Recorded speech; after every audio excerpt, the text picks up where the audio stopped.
नयाँ टेक्नोलोजी सम्बन्धित जानकारीको लागि सब्स्क्राइब गर्नुहोस् टेक्नोलोजी प्लस युट्युब च्यानल र छेउमा रहेको बेल आइकन पनि दबाउनुहोस्।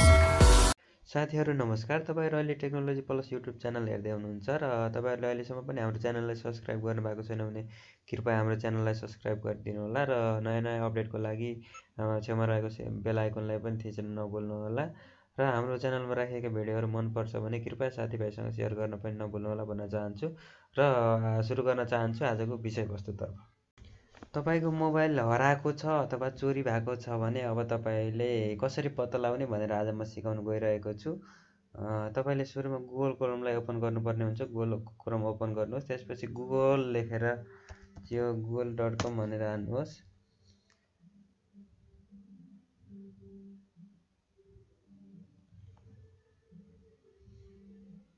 google.com मा गइसकेपछि यस्तो तपाईलाई एउटा आइकन देखाउँछ लगइन भनेर। यहाँ मैले अलरेडी लगइन गरिसकेको छु। तपाईले यहाँ लगइन गर्नु भएको छैन भने आफ्नो जीमेल आइडीलाई चाहिँ यहाँ लगइन गर्नु होला। जस्तै मेरो यो आफ्नो जीमेल आइडी लगइन भइसकेको छ। यसलाई चाहिँ म्यानेज योर गुगल अकाउन्ट भन्नेमा क्लिक गर्नुहोस्।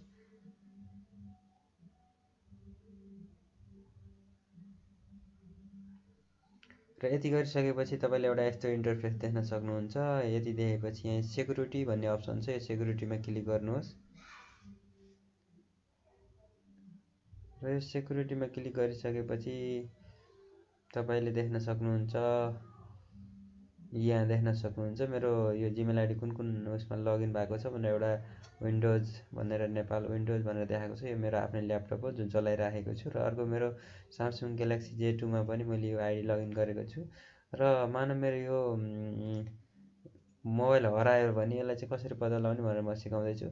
यसको लागि यहाँ फाइन्ड अ लस्ट डिभाइस भनेर भनेको छ, यसको अप्सनमा क्लिक गर्नुहोस्। यति गरिसकेपछि तपाईले यस्तो देख्न सक्नुहुन्छ, स्यामसङ ग्यालेक्सी J2 नेपाल भनेर देखाएको छ। यसलाई क्लिक गर्नुहोस्। यसलाई क्लिक गरिसकेपछि फेरि पासवर्ड माग्छ। तपाईले यसमा पनि यो जीमेल आइडीको पासवर्ड हाल्दिनुहोस्।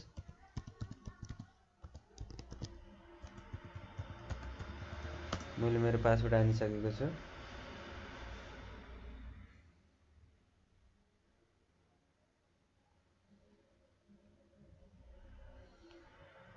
यसरी यहाँ देखाएको छ स्यामसङ ग्यालेक्सी J2 भनेर देखाएको छ। यसलाई चाहिँ नेक्स्ट स्टेपमा क्लिक गर्नुहोस्। यति गरिसकेपछि यहाँ लोकेट भनेर देखाएको छ, यो लोकेट भन्नेमा क्लिक गर्नुहोस्।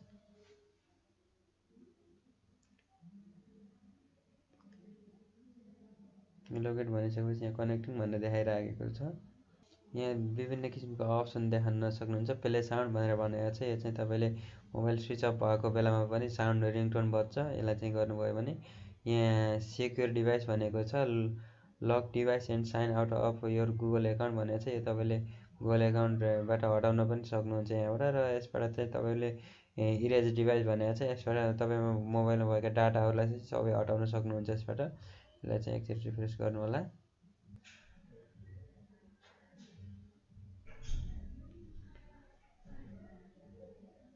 यहाँ देख्न सक्नुहुन्छ, यहाँ भनेको छ लास्ट सिन जस्ट नाउ भनेको छ। यसमा चाहिँ यो लाइफ गुड लेखेको वाइफाई नेटवर्क एक्टिभ छ र मेरो मोबाइल पर्सेन्ट चाहिँ 28% छ भनेर देखाएको छ। यो मेरो मोबाइलमै जे छ यही देखाएको छ।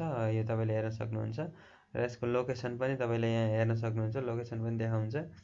ल यहाँ हेर्न सक्नुहुन्छ, लोकेसन यहाँ देखाएको छ। यो चाहिँ मैले जुम गरेर देखाउँछु। यो भनेछ यहाँ भनेको छ ग्लोबल आइएमई ब्याङ्क भनेर। यो अहिले लिवाङ रोल्पामा छ। यो हेर्न सक्नुहुन्छ, तपाईले पनि सर्च गरेर। म अहिले रोल्पादेखि यो भिडियो बनाइराखेको छु। यहाँ देख्न सक्नुहुन्छ ग्लोबल आइएमई ब्याङ्क जनता ब्याङ्क भनेर यहाँ देखाएको छ। यो सुवेदी चिप स्टोरको नजिकै भनेर देखाएको छ। म नजिकै छु यहाँबाट। यहाँ देख्न सक्नुहुन्छ। अब तपाईले यो देखाउँछ, यो लोकेसन अन छ भने यो देखाउँछ, यो लोकेसन छैन भने यो देखाउँदैन। र अब यसलाई चाहिँ तपाईले हराएको ठाउँमा कुनै ठाउँमा छोड्नुभयो गर्नुभयो र मोबाइल स्विच अफ छ भने अब तपाईले रिङटोन बजाएर पनि सुन्न सक्नुहुन्छ। यहाँ प्ले साउन्ड भन्नेमा क्लिक गर्नुहोस्। यति गरिसकेपछि अब तपाईले यहाँ देख्न सक्नुहुन्छ, यो 5 मिनेटसम्म यो टोन बढ्छ।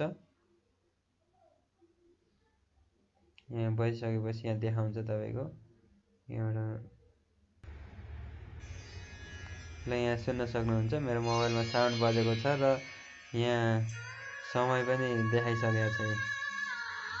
यति गर्नुभयो भने तपाईँको मोबाइल हराएको छ अथवा मैले चाहिँ साउन्ड अफ गर्नु गरेँ, यसलाई स्टप साउन्ड गरिदिनुहोस्, यो रोकिन्छ। र तपाईँको मोबाइल कहीँ छुट्यो, कहीँ केही काम गर्ने ठाउँमा छुट्यो र मोबाइल अफ छ भने यो पनि हेर्न सक्नुहुन्छ।